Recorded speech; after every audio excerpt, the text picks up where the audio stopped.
तो चलिए फिर बच्चों क्लास को स्टार्ट करते हैं। आज के इस वीडियो में हम आपको इंग्लिश पढ़ना सिखाने वाले हैं कि आप अंग्रेजी को कैसे पढ़ सकते हो। देखिए बच्चों, यहाँ पर अंग्रेजी पढ़ाने के लिए हमने अंग्रेजी के मतलब जो छोटे शब्द होते हैं, 2 अक्षरों या 3 अक्षरों के, उन शब्दों को भी लिया है और कुछ बहुत बड़े बड़े शब्दों को हमने भी लिया है। देख सकते हैं यहाँ पर ये शब्द जो कि बहुत बड़े हैं, मतलब 4 से 5 अक्षरों के इस तरह के शब्द है। तो हम ये कह सकते हैं कि छोटे शब्दों से लेकर बड़े शब्दों की हम अंग्रेजी आज की इस वीडियो में पढ़ेंगे कि आखिर कैसे इनको पढ़ा जा सकता है। लेकिन बच्चों, उससे पहले हम क्या करेंगे, थोड़ी सी जो मात्राएं होती हैं उन मात्राओं को देख लेते हैं, उन मात्राओं की, ताकि हमें समझ हो जाए और अंग्रेजी पढ़ना हमारे लिए आसान हो जाए। तो देखिए बच्चों, अंग्रेजी में टोटल आपके क्या होता है, 26 अक्षर होता है। ठीक, इन 26 अक्षरों को 2 भागों में बांटा गया। एक बांटा गया वाउल में, दूसरा बांटा गया कॉन्सोनेंट में। तो देखिए प्यारे बच्चों, जो वाउल होता है ये 5 प्रकार के होते हैं। कौन कौन सा? ए, ई, आई, ओ और यू। ये आपका क्या होता है प्यारे बच्चों, ये आपका 5 वाउल होता है। अब देखिए बच्चों, जो कॉन्सोनेंट होता है ये कितना होता है, ये आपका 26 नहीं होता है, ये आपका कितना होता है, 21 होता है। ठीक, क्योंकि 5 तो हमने निकाल दिया तो आपका 21 ही बचा ना। तो कौन कौन सा होता है, देखिए, B, C, D, F, G, H, J, K, L, M, N, P, Q, R, S, T, V, W, X, Y, Z. अब यहाँ पर देखो 5 नहीं आया। कौन नहीं आया? ए, ई, आई, ओ और यू। ये जो 5 वाउल थे ये आपके नहीं आए, क्योंकि ये अक्षर नहीं, क्योंकि ये वाउल है। ठीक, अब देखिए बच्चों, जब हम अंग्रेजी पढ़ते हैं तो अंग्रेजी का जो छोटा से छोटा शब्द ले लो, बड़ा से बड़ा शब्द ले लो, कोई भी ऐसा शब्द नहीं होगा जो बिना मात्राओं के बन जाएगा। दूसरा बात बच्चों, जब हम अंग्रेजी पढ़ते हैं तो अंग्रेजी पढ़ते समय जो ये कॉन्सोनेंट होता है इसका साउंड पढ़ते हैं। जैसे एक बच्चा मुझसे एक बार पूछा था, मात्रा तो ठीक है समझ में आता है, बिना मात्रा का कोई शब्द नहीं होगा, इसलिए हमको मात्रा पढ़ाया जाता है। लेकिन ये जो कॉन्सोनेंट होते हैं, आप ये कॉन्सोनेंट हमें क्यों पढ़ाते हो? कॉन्सोनेंट की क्या जरूरत? तो बच्चों, कॉन्सोनेंट की जरूरत ऐसे होती है क्योंकि जब आप अंग्रेजी पढ़ते हो तो कॉन्सोनेंट का आप साउंड पढ़ते हो। जैसे मैं एक अक्षर लिखूं, यहाँ पर अक्षर लिखता हूँ, इसको बताओ, इसको क्या पढ़ोगे? अब में से बहुत सारे लोगों का जवाब होगा इसको हम बी पढ़ते हैं। बच्चों जरा ध्यान दो, आपने इसको कहा कि हम इसको बी पढ़ते हैं, तो पढ़ते हैं इसका बी, लेकिन इसका जो साउंड होता है बच्चों वो ब के रूप में निकलता है। कैसे निकलता है? जैसे अगर मैं लिखूं बी ओ वाई, तो इसको क्या पढ़ोगे? पढ़ोगे बॉय। क्या पढ़ो? बॉय। तो बी का ब पढ़ोगे, ठीक है, ओ का ओ, वाई का य पढ़ोगे, तो आपका बॉय हो गया। ठीक है, पर इस बात को जो है आप याद रखिएगा। उसी रूप में आप यहाँ देख सकते हैं जो साउंड होते हैं, इन सभी साउंडों को हम क्या करते हैं, पढ़ते हैं अंग्रेजी में, जितने आपके साउंड होता है। चलिए, तो बी का ब हो गया, सी का क हो गया, डी का ड हो गया, एफ का फ हो गया, जी का ग हो गया। मेरे साथ बोलिएगा, बी से ब, सी से क, डी से ड, एफ से फ, जी से ग, एच से ह, जे से ज, के से क, एल से ल, एम से म, एन से न, पी से प, क्यू से कव, आर से र, एस से स, टी से ट, वी से व, डब्ल्यू से व, एक्स से आधा क स, वाई से य, और जेड से बच्चों आपका क्या होता है? जेड से होता है ज। तो ये साउंड होते हैं जिनको क्या करते हैं बच्चों, अंग्रेजी पढ़ते समय हम इनको पढ़ते हैं। ठीक है, इस बात को याद रखिएगा। तो अब आता है बच्चों ए। देखिए बच्चों, यहाँ पर हम अंग्रेजी पढ़ने आए हैं, ना कि हिंदी। हिंदी और अंग्रेजी में एक ही अंतर है कि बच्चों जो हिंदी की जो मात्राएं होती है उनका फिक्स उच्चारण होता है। जैसे हिंदी में अगर आ गया तो आ का फिक्स उच्चारण है कि उसको हर जगह आ की ही मात्रा पढ़ेंगे। अंग्रेजी में ऐसा नहीं होता है। अगर अंग्रेजी में आपको ए दिख गया तो ए का फिक्स उच्चारण नहीं होगा। ए को हम अ के रूप में भी पढ़ेंगे, आ के रूप में भी पढ़ेंगे, ए के रूप में भी पढ़ेंगे, ए के रूप में भी पढ़ेंगे और अ के रूप में भी हम उसको पढ़ेंगे।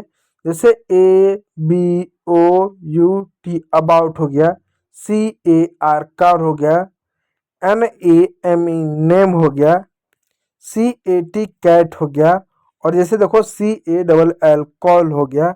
अब जरा ध्यान दो, अबाउट में ए को हमने अ पढ़ा, कार में ए को हमने आ पढ़ा, निम में ए को हमने ए की मात्रा पढ़ा और कैट में ए को हमने ए की मात्रा पढ़ा, कॉल में ए को हमने औ की मात्रा पढ़ा। तो बच्चों हर जगह ए है, लेकिन उसका उच्चारण समय के साथ क्या हो रहा है बच्चों, बदलता जा रहा है।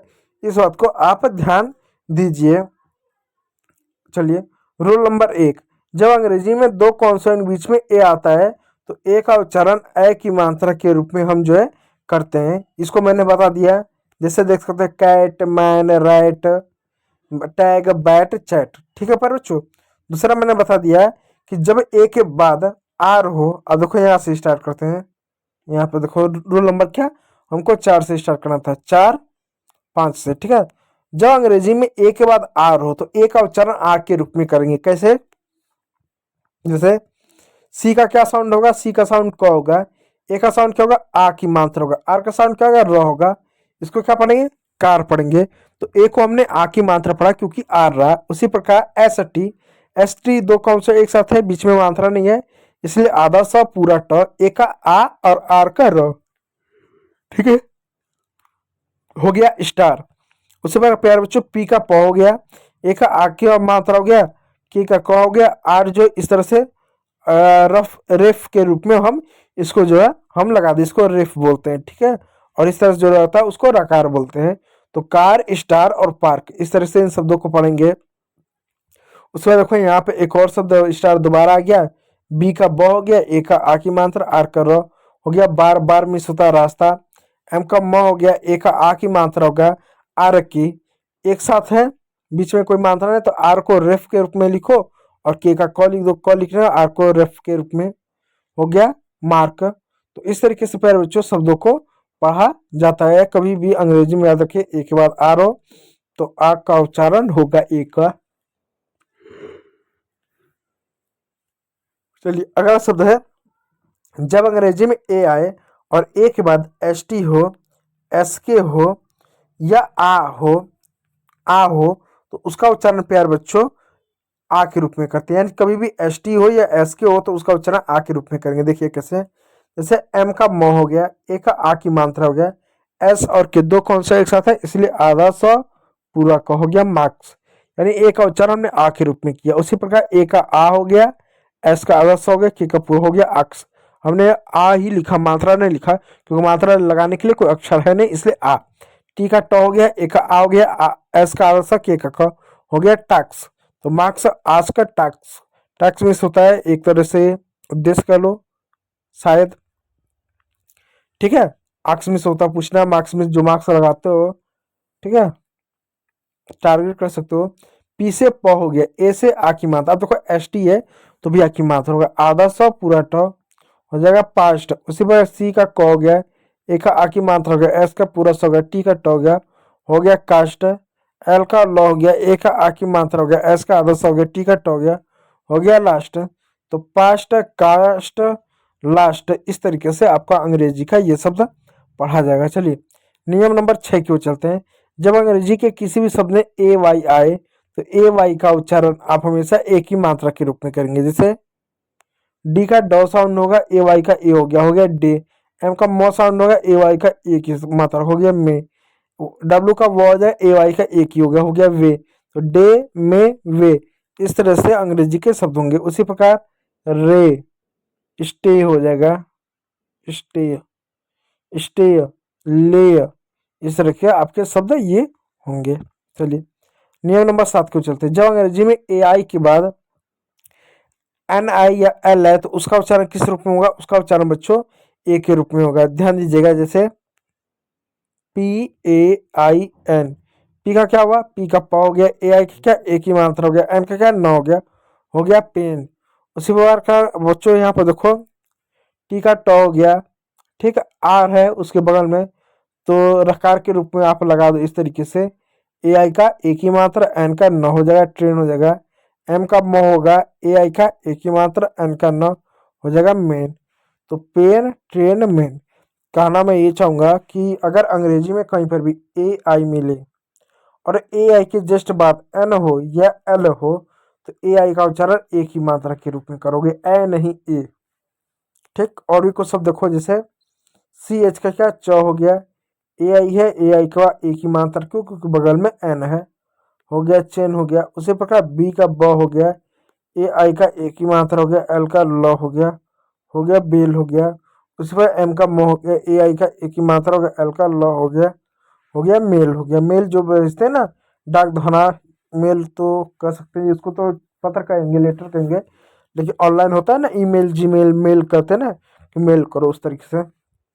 अगला देखो, अगला शब्द है कि जब अंग्रेजी में किसी भी शब्द में क्या है, किसी भी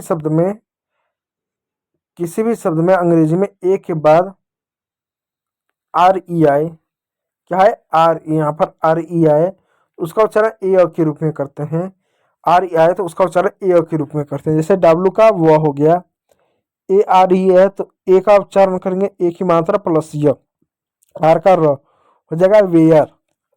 उसी प्रकार यहाँ देखो, एस टी है तो आधा स पूरा ट, ए आर ई है तो ए का मात्रा य कर दो, आर का र कर दो, स्टेयर।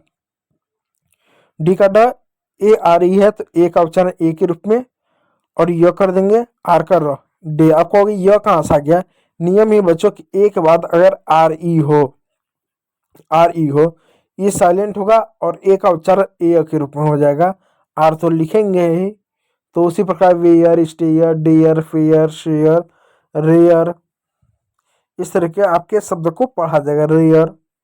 लेकिन कहीं पर सिर्फ अगर ए आर ई हो तो उसको हम सिर्फ आर पढ़ेंगे। ठीक है, चलिए अगला शब्द है, जब अंग्रेजी में किसी भी शब्द के बाद ए आई आए, ए आई के बाद अगर आर हो तो उसका उच्चारण भी ए के रूप में करेंगे, उसका भी उच्चारण ए के रूप में करेंगे, ए के रूप में करेंगे, ए नहीं ए।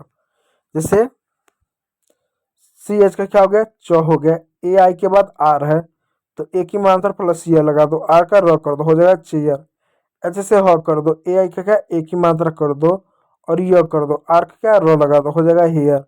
रिपेयर कैसे होगा, आर का र, ई का छोटी की मात्रा, पी का प, ए आई का ए की मात्रा और यह हो जाएगा आर का र, हो जाएगा रिपेयर।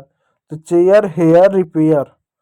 उसी प्रकार जो है एयर, स्टेयर, पेयर, इस तरह के यहाँ पर शब्द पढ़े जाएंगे। तो याद रखिए ए आई के बाद अगर आर हो तो ए का उच्चारण होगा, ए भी होगा और य भी होगा। चलिए अगला 10वां नियम क्या है कि जब अंग्रेजी के किसी शब्द में ए यू आए तो ए यू का उच्चारण अ के रूप में करेंगे और जी एस टी हो, जी एस टी तो उसका उच्चारण ट के रूप में करेंगे। जैसे D A you ji H T E R, तो डी का क्या हो गया, ड हो गया, ए यू का क्या होगा, अ हो गया, जी एच टी साइलेंट होगा वहां पर उसका हो जाए सिर्फ ट के रूप में होगा, ई आर का क्या र होगा, हो जाए डॉटर, डॉटर हो जाएगा। उसी पर एक और शब्द सी का क हो जाएगा, ए यू का ओ की मात्रा हो जाएगा, जी एच टी साइलेंट होगा उसका ट होगा, जी एच साइलेंट होगा टी का ट हो जाएगा कॉट। उसी प्रकार टी का ट हो जाएगा, ए का ओ की मात्रा होगा, जी एच टी का ट हो जाएगा टॉट, या इसको थॉट कह सकते हैं, इसका टी का थ भी हो सकता है, थॉट कह सकते हो। ठीक है, उसी बाद नॉटी हो गया, बॉटी हो गया, बॉट हो गया, फॉट हो गया। ठीक है, इस तरह का आपका शब्द हो गया। ठीक है प्यारे बच्चों, तो इस तरह से ए यू का उच्चारण अ के रूप में हम करते हैं। तो उम्मीद करूंगा वीडियो अच्छा लगा, यदि अच्छा लगा तो लाइक कीजिए, चैनल पर नया तो सब्सक्राइब जरूर कर लीजिए। वीडियो को देखने के लिए बहुत बहुत धन्यवाद।